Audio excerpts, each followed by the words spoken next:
Hello and welcome to Feast One's Eyes on Watches. What you're looking at on the screen is a watch I bought 50 years ago, and this was one of my first luxury watches, and this is an Omega.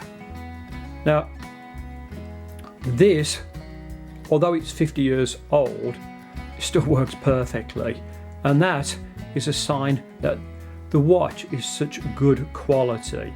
Now my Omega is a Geneva, and 50 years ago when I bought this watch it was incredibly expensive. Then I was only 20 years old, and this is how long I've been enjoying watches. My family and friends thought I was crazy to go out and buy such an expensive watch, but 50 years on you can see that buying a quality watch does count, and it works really well. Now the watch itself is, as I said, is one of these Geneva watches, and this is a self-wind watch. It's never ever failed, had a problem, and it keeps really good accurate time. Now I don't have one of these machines that measures this, but on a daily basis it would keep exceptionally good time. Nowadays I only wear it on special occasions. So let's have a little bit more look at this watch in a little bit more detail now, and look at some of the features the watch has.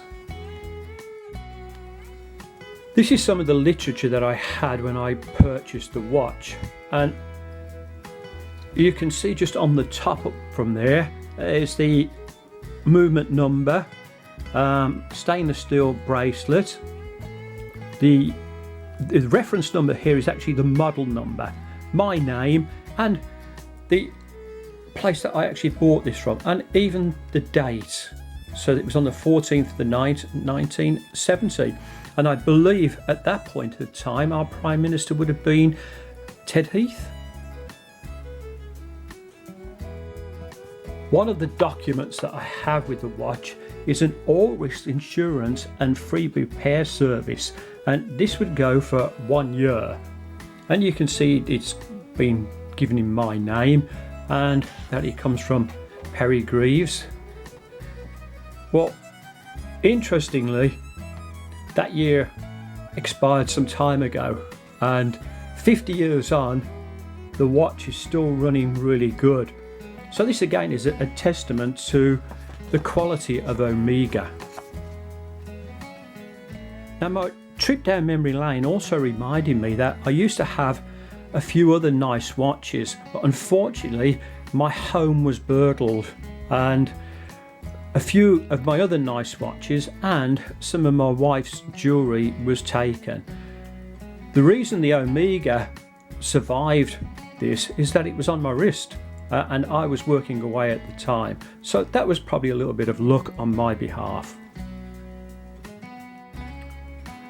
The glass in the watch, I believe, is acrylic. Originally it had an Omega glass in here, and if you just looked into the centre it had the Omega logo, but that got a little bit scratched, and unfortunately I had to get that changed on it. The case is all stainless steel, and it's still in as good condition today as probably when I bought it. It's got hardly any marks or scratches on it. The watch face is, it looks like a little bit of like a colour of a mother of pearl cream, and it's not brilliant white, but again from a clarity point of view it really is quite nice, and you can see that the glass in it is slightly domed. You can see the Omega sign on from there, and I think the writing underneath is just printed, as is the Geneva down there. The indices going around and about are all stainless steel. There's a double batten at the top, and each one of these from 1 o'clock, 2 o'clock, 4 o'clock and so on, all just taper down into a nice little point. The hands on the watch are just like a small sword blade, very thin, and if you can just see the second hand, I'll just move that a little bit closer so that you can see on the camera. It's a very fine needle point in stainless steel. Just looking at the crown on the watch, and it's very, very small, as you can see, but it's grippy enough to be able to handle this, and obviously it has to be proportioned to match the watch. But you can also see that it's a sign crown with the Omega logo on there. From a watch perspective, this watch and its dimensions is really quite small for a man's watch. The case with the crosshair is only 34mm. The thickness of the watch is 9mm.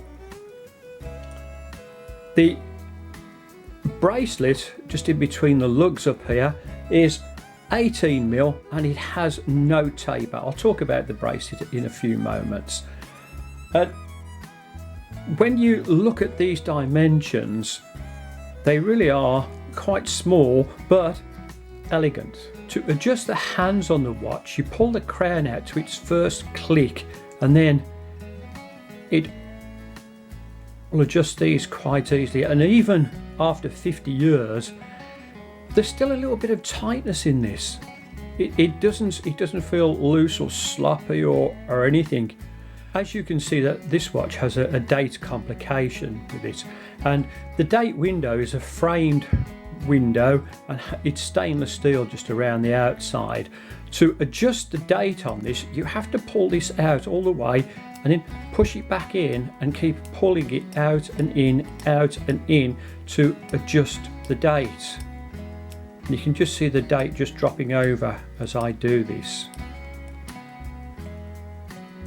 The case on the back of the watch is completely unmarked, unsigned, and it is just one of these cases that is just pressed on. And as I've mentioned before, this is a self-wind watch. But again, you'll see how nice it looks, and hopefully you can just see from there, then you can actually see the reference numbers to the bracelet. The bracelet on this watch is a mesh type, and you can see that got the Omega sign down on here, and you can just push this open to open and close the bracelet. And even after 50 years of wear and tear, it still is really, really good. Now this bracelet is a bit of a rarity apparently, because its reference number on here is 1552, and this actually I bought this with the watch, but the two together are supposed to be a little bit of a rarity. But for me, it's just the bracelet. Now, I just should have mentioned as well, if you have a look at the bracelet, it also has micro adjust on here. So that again is quite a nice feature to the bracelet. Just put the Omega onto my wrist so you can get a look at it, and it really does look very, very good. Even after having this and wearing it so many times for 50 years, you know, it still puts a smile on my face. I think it just looks absolutely stunning. Is it worth buying an Omega watch? Well, if you can afford one, yes.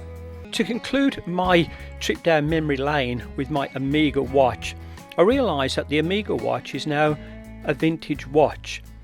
When you look at the Omega watch and myself, you realise that the watch has fared time way better than I have. But anyhow, thank you so much for watching this.